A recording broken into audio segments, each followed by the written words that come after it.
The first half was a study in intention without the final incision. Indonesia held territory and probed down the flanks, but couldn't find the final pass. The message in the dressing room clearly showed up on the restart: earn corners and attack the zones. In the 57th minute, Captain Jaiseline Kaila Firlial made a driven delivery at the near post, snapping the deadlock and settling the team's nerves. Minutes later, Catalina doubled the margin with a tidy finish that rewarded sustained pressure. Coach Timo Schweineman rotated his players smartly to manage their legs as the Yangon humidity thickened. The back four stayed switched on, and the goalkeeper's handling on late high balls allowed the clock to bleed out without any alarms. In qualifiers, points are the only grammar that matters. Style can grow later. The group arithmetic now favors calm. With 3 points banked and a positive goal difference, the team has a clear runway to Friday's crucial tie with the host, Myanmar.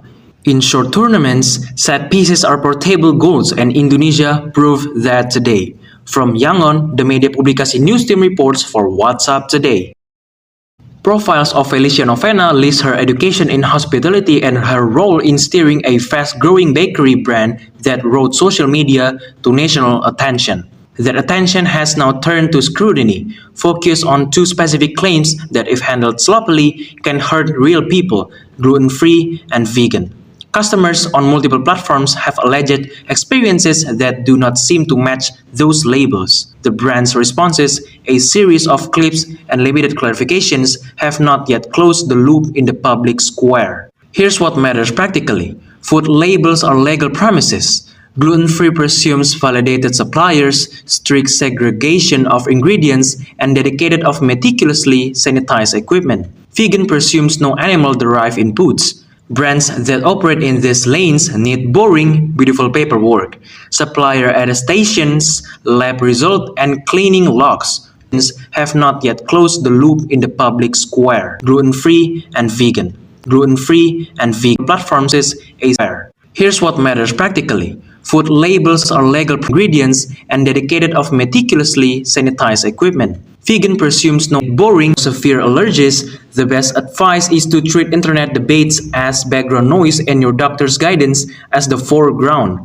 If a product is critical to your health, ask the retailer for third-party certifications. For the brand and its peers, this is an inflection point. Radical transparency builds trust faster than marketing ever could. From Jakarta, the Media Publikasi News Team reports for WhatsApp Today. The family's account paints a familiar script. A contact promises good pay abroad and smooth travel. The paperwork is handled. The flight is booked on a tourist visa.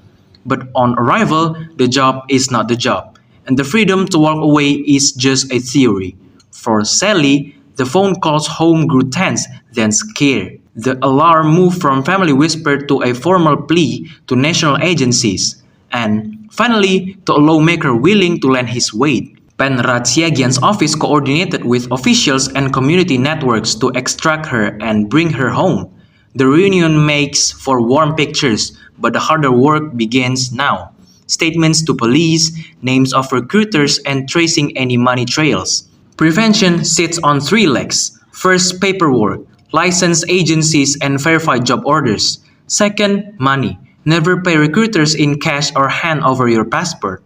Third, community. Local leaders who will ask hard questions when a too good to be true story appears in a village chat. The safe path to overseas work exists through official channels like the BP2MI, but it demands patience, not shortcuts. From Sibiru-Biru, Deli Serdang, the Media Publikasi News Team reports for WhatsApp Today.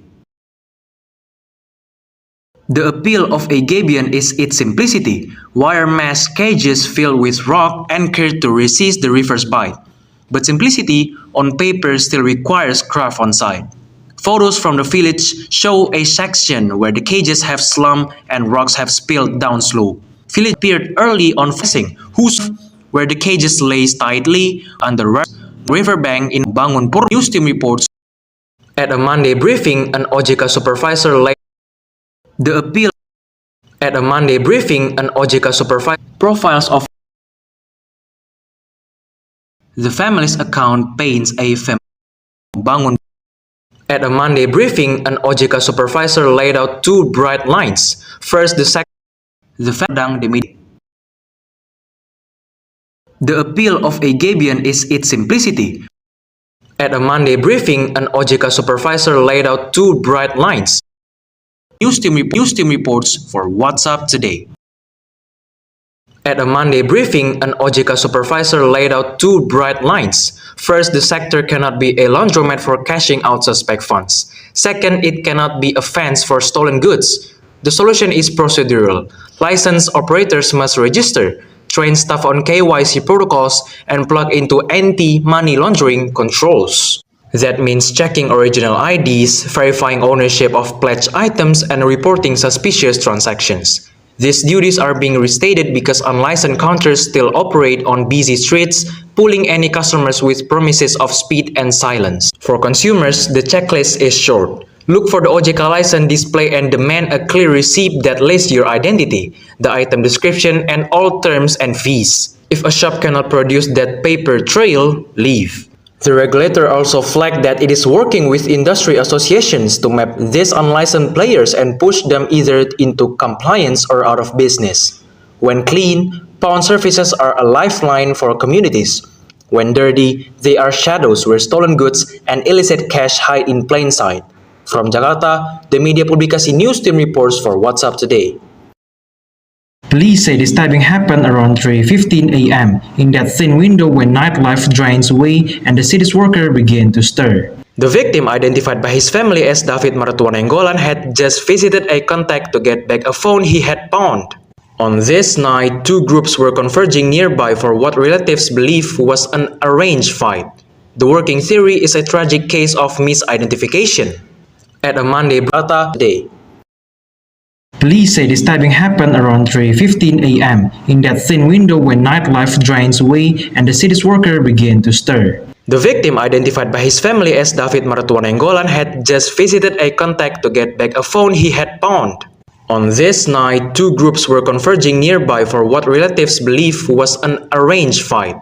The working theory is a tragic case of misidentification. A man coming out of a side lane, mistaken for an opposing participant, and attacked from behind. The wound to his upper back was severe. Friends and passers-by carried him toward treatment, but he was pronounced dead shortly after. Paul Restabes Medan has now taken over the case from the local sector office. The first 24 hours are about building a grid. Who saw the groups converging, which cameras caught their movement, and what vehicles were in the area. If the brawl was arranged, digital chats and call logs will leave a trail that can turn a faceless attack into a named defendant. But there's a neighborhood lesson here too. Corridors that tolerate fight hours become fear maps for everyone else. The fix starts with consistent patrols at known spike times and fast, visible consequences for the organizers, not just the hand that holds the weapon. From Medan, the Media Publikasi News Team reports for WhatsApp Today. What happened on Jalan Maduporo is a classic neighborhood collision between good intentions and official regulations. Residents claim a rush of speeding and near misses drove them to improvise a barrier. Old tires stacked and bolted together. The counter-claim voiced by other drivers and the sub-district office is that unapproved barriers create more danger than they prevent. They puncture tires, throw riders off their bikes, and make emergency vehicles crawl. The removal team arrived mid-morning. Witnesses say the Perintis village head Muhammad Fadli was briefing his team when a man, later identified by officials as Adi, confronted them, yelling that the hum was the only thing stopping wild riders. In the ensuing jostle, the village chief lost his balance and toppled backward into a drainage trench. After climbing out, he reportedly asked officers to bring the resident to the office for clarification before heading to Bayangkara Hospital for a medical exam. The sub-district head stated the obstruction would still be removed through due process and asked both sides to stop performing enforcement at the curb. That's the key point. Street fixtures like speed bumps must meet official standards. Ad hoc fixes can expose residents to civil liability if someone is injured. Police are now taking statements and pulling nearby CCTV to establish a clear sequence of events. From Medan, the Media Publikasi News Team reports for WhatsApp Today.